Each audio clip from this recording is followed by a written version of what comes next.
let's move on to our next favorite segment, our favorite moments from the weekend. I know we have this amazing video that Brian put together, which is the top 6 moments of the weekend. So we're going to let that roll. But as we just kind of watch this video play too, Ashley, are there some performances that stood out to you outside of the Millrose Games? Well, let's just look at these top 6 race videos, right, and kind of break down what happened. So here at number 6, Jaden Mays of Oregon, world number 4 this year in the 200, 22:58. I know we had Bobby Reyes with mile split there on site, and I remember him texting me. He's like, dang, that was fast.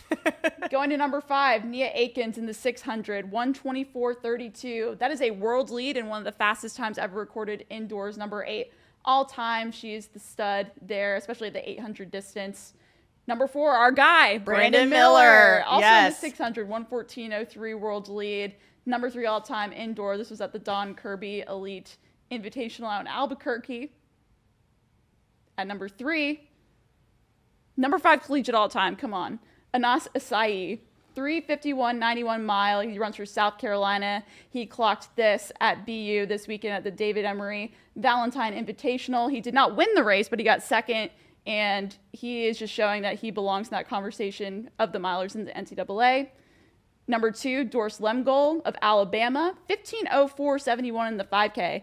Number 3, collegiate all-time. That doesn't matter. Indoors, outdoors, one of the fastest 5Ks we've ever seen in the NCAA. And then number 1 here, Michaela Rose. What can we say? Rose. The 800 stud from LSU, 1:59:49. Number 2, collegiate all-time indoor, also at BU this weekend. What can we say? There is just a lot of all-time performances and records and all sorts of stuff happening. Yeah, absolutely. I think for me, one of the biggest highlights for me was Femke Bol. Again, 49:63 for a world lead in that 400 meters. I think you and I were watching. Did we watch that together? Yeah, we were sitting in the hotel at Millrose watching that. Oh, that's right. Yeah. And we're watching. I was like, wow. Like, she looks so effortless and, like, just amazing. Yeah. But also, Erriyon Knighton, 20.21. He popped off. New world lead for the young talented sprinter. So those were some big races, of course, with the top 6 that we have here. But of course, we talk about Grant Holloway. Huge fans of him. Yep. He runs his 20th sub 7.4 in the 60-meter hurdles and still remains undefeated in this event. He's been undefeated since high school, I think. That's ridiculous. That's the word. I mean, that's ridiculous. That's probably like a decade's worth of being undefeated indoors. Yeah. Crazy. Are there any? I did see something about Erriyon Knighton's uniform that he wore. I did too. Wait, go ahead. Gold. Yep. Yes. Is this the uniform that the world champion But wears? he wasn't a world champion. So what's behind the uniform?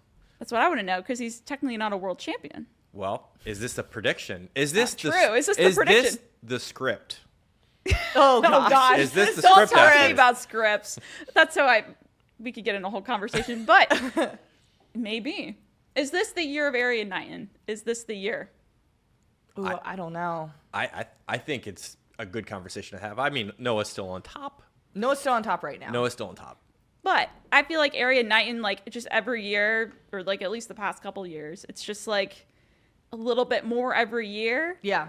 And the fact that he's still so young and still has so much time ahead of him too, I think that's also the scary thing. And the fact that he's been challenging Noah Lyles at such a young age is also very scary. Yeah.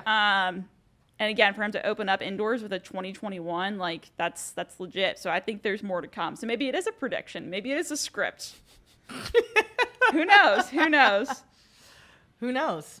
We'll have to wait a few more months. Are there any other performances that you would love to highlight? I'm trying to, let's see. Some other things to highlight, I think, from the NCAA. I believe out in Washington, Kai Robinson registered the second fastest 3K performance in collegiate history, 7:36:69. That's a legit effort there. We all know how much of a stud he's been. He was the 5K, 10K champion at NCAA Outdoors last year in Austin.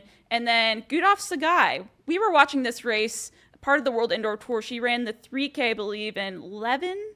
And she just missed the 3K world record by just a teeny tiny bit. And she was gritting her teeth trying to get that record, just missed it.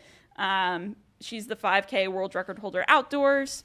But I don't think that's definitely going to be the last we see of her trying to go after records. Absolutely not. Just missing it. But when you're that close, I feel like you just go for it again. Like, you just continuously set your eyes out for it. So, whew, big things over this weekend. Yes. And once again,